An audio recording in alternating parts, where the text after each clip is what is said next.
Stay indoors with the windows closed and the curtains drawn. Drink plenty of water. Avoid the sunlight. Check in on vulnerable relatives. And above all else, try to keep cool. A red alert went out over the weekend, advising us of what to do since my country really isn't used to these kinds of heat waves, with temperatures originally predicted to exceed 39 degrees Celsius, and as of right now, is still climbing. I know many Americans and Australians will scoff at that, saying it's not even that bad, but you have to understand my country isn't really equipped to handle this kind of weather, even for a few days. 98% of homes are not equipped with AC, and our infrastructure as a whole isn't really there to manage it. We're a relatively mild to cold nation, and this is already not good. So I did what any responsible person would do and stayed at home, making sure to cover all my windows with blackout blinds and stock up reasonably on water, looking to wait it out. I figured I'd spend a few days sweating indoors with the bladeless fan on, play some video games, and try to focus on other things. I thought documenting my experiences may help to beat the heat.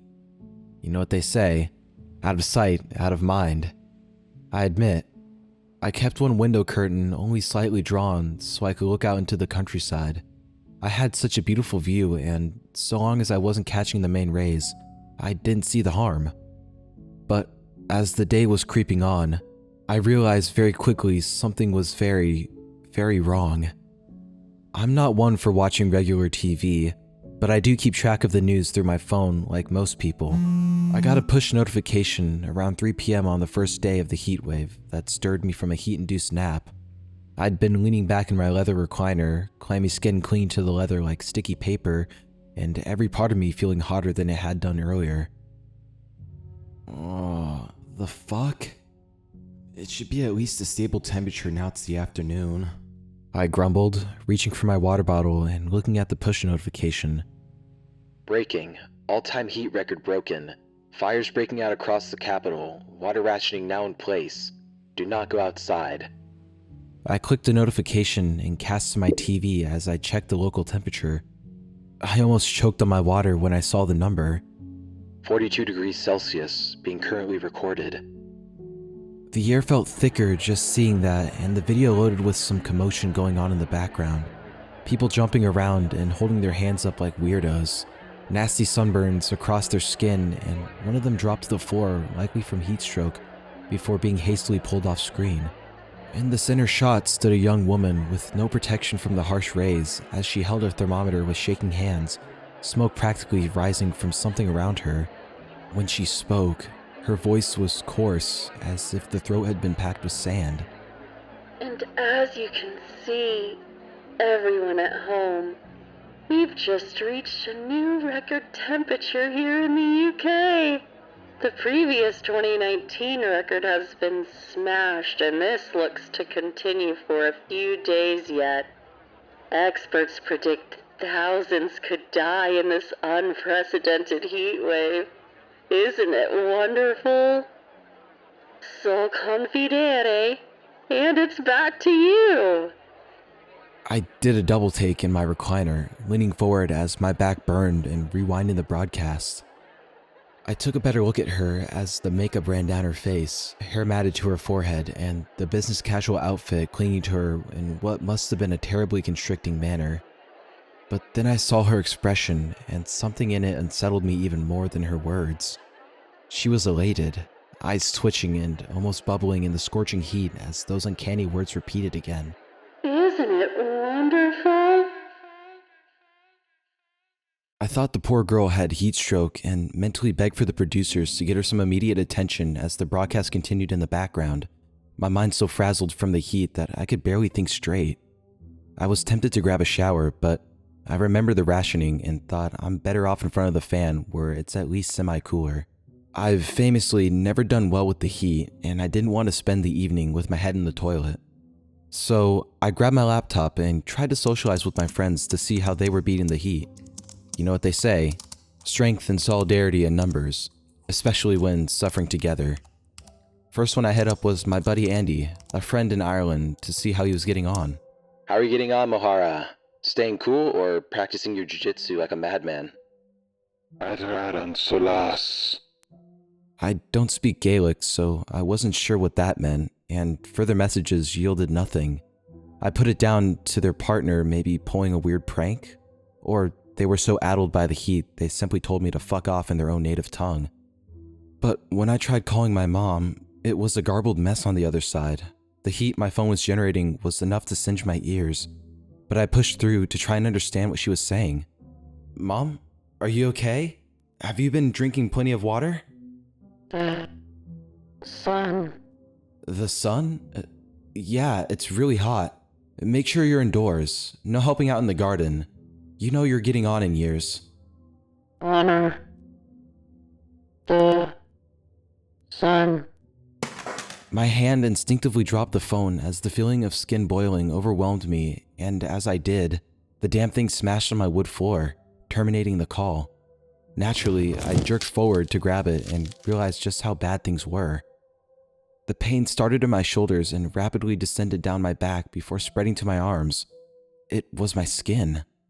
It had began fusing to the leather, and the strain of pulling against it felt like someone was flaying my skin. I screamed, and the dehydration ripped at my throat to add a further agony. Slumping back, eyes glazing over, and a combination of pain and heat exhaustion began to set in. I cast my eyes out the window for something to distract me.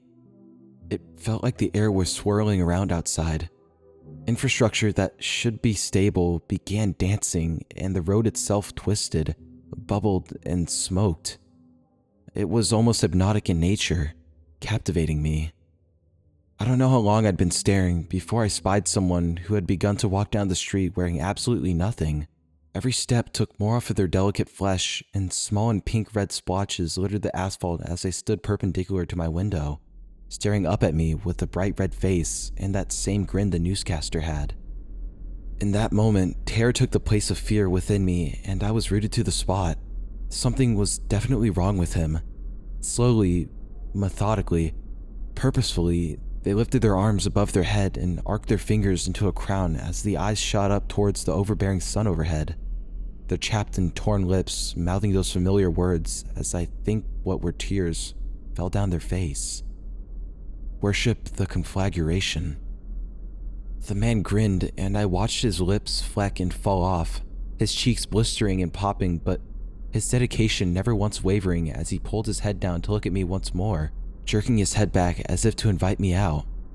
His eyes, his poor eyes, had been blinded, melted by the beauty of what he saw above him.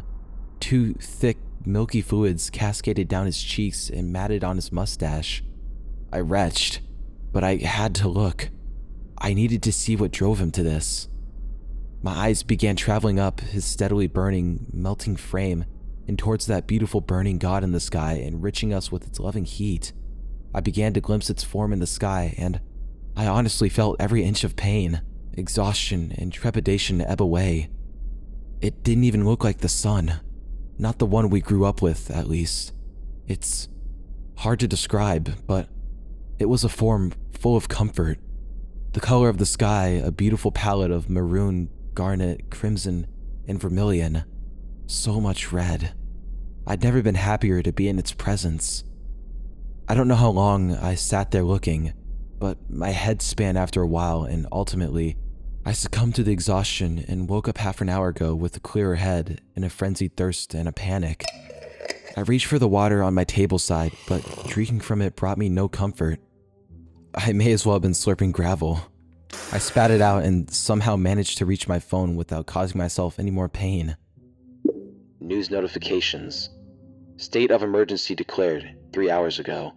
London ablaze with cleansing fire 2 hours ago. Be thankful for Seoul, says Prime Minister 1 hour ago. Missed calls. Mom, 28. Andy, 17. Unknown, 9. Sweat dripped down my forehead and the panic increased. While I was able to read what was on the screen, it wouldn't respond to commands to make calls, and the damn thing was still too hot to hold for more than a minute.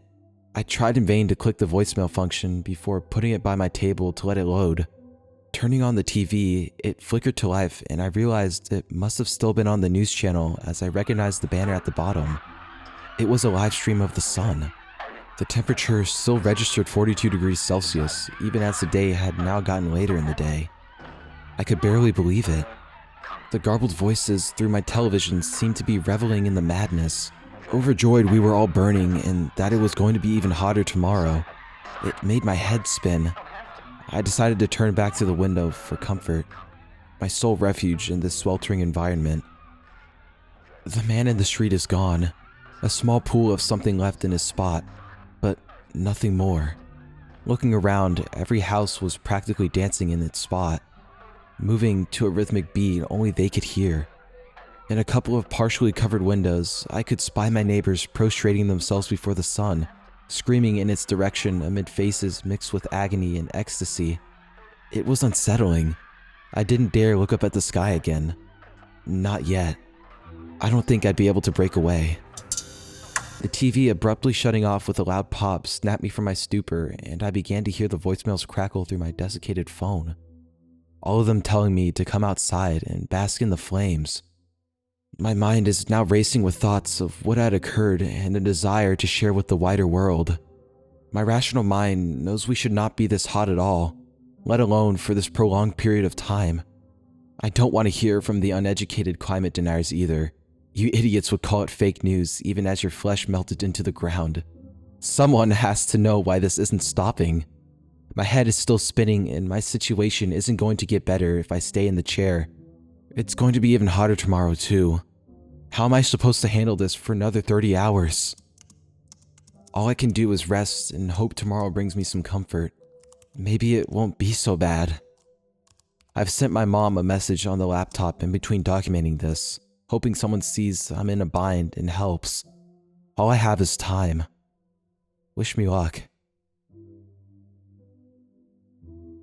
Why did we stop drawing the sun with a face? Look back through human history, and for centuries, we drew it with an almost regal appearance as it bore down upon us, shining humanity with the necessary light we needed to function. Like a loving parent gifting its child with nourishment, we recorded odd events involving it as if documenting the sun's descent into bouts of madness. The 1561 phenomenon in Nuremberg that split the sun in twain, dividing itself. Or the 1566 phenomenon in Basel that saw the sky fractured as the sun fought amongst itself to the horror of a far more simple era of man. They thought it apocalyptic, the end times and a sign of the terrors to come. They didn't understand the sun was simply preparing itself, growing and masticating until it was ready to reveal itself to a more enlightened age. Us. I looked out the window.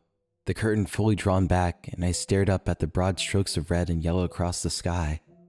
I saw it. It saw me. Our sun has a face. A beautiful face that is permanently stuck between total ecstasy and that of apoplectic rage.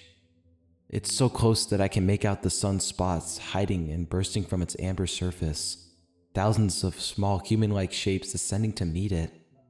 My mother's voice rings out over the voicemail function, no longer saying to come outside or honor the sun.